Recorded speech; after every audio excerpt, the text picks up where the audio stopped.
Right. Yes. Good. Melvin Bragg was in the parlour. You have beautiful hair. So do you. Looks great. Thank you. The question was, what do you do when you've got this vast archive, nearly 800 films that we've made over the last 35 years, of some of the greatest artists who've been around. But we thought we'd try to do something, as the man said, and now for something completely different. The South Bank Show Originals, they're called. And to take about 10 minutes, 12 minutes from the interview section of, whether it's with Pavarotti or Ingmar Bergman or Iggy Pop or Paul McCartney or whoever it is, and build a new program around it. Have a contemporary commenting on it. For instance, Kiri Te Kanawa comments on Pavarotti.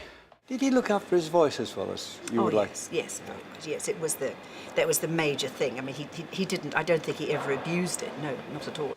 Paul Bailey comments on Belle Bainbridge. She had a glass or two of whiskey, and she said, "Why do we do it, love? Why do we do it?" You know, and I said, "Well, because you have to." So we have that. We have archive. We make some new material, and this is the tricky bit. Instead of me introducing it, saying, "Here is Pavarotti. He is Italian. He is a tenor, and he lives in this part of Italy," talk about the time I met him, what he was like when we met him. The day we did that interview with Pavarotti wasn't a great day for Pavarotti, and it wasn't a great day for us, not really. We talked to him in his beach house on the east side of the Italian peninsula, and everybody knew that Pavarotti was in his house, partly because he was who he was, a god in Italy, and partly because he was with his mistress for the first time in public. And what I'm trying to do when I'm talking about them is to be the opposite of what I usually am, which is formal, and bring to it, I hope, an intimacy and new stuff, new material.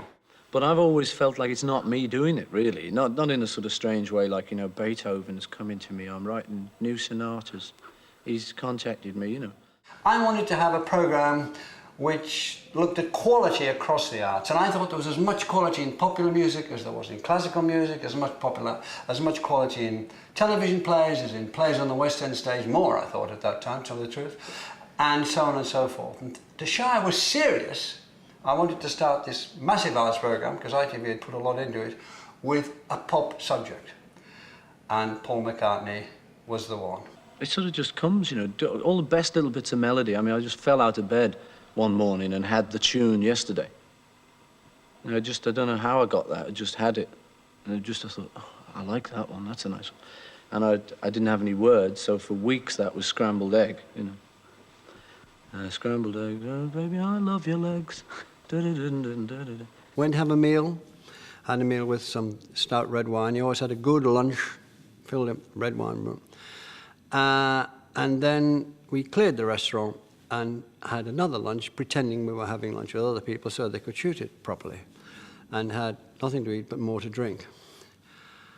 And it was tricky.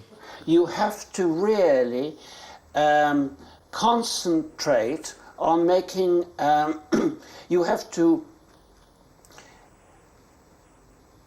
I thought about it very clearly this morning, wrote it down, and I put it in my pocket. Now I can't remember what I was going to say. Can I use it? Yes, do. What I thought of saying. And I just said, not illustration of reality, but to create images which are concentration of reality and a shorthand of sensation. They're different sorts of programs. That's the idea, that will, I think, not only refresh these subjects, but bring them to a new audience. They look new, they feel new, they are new.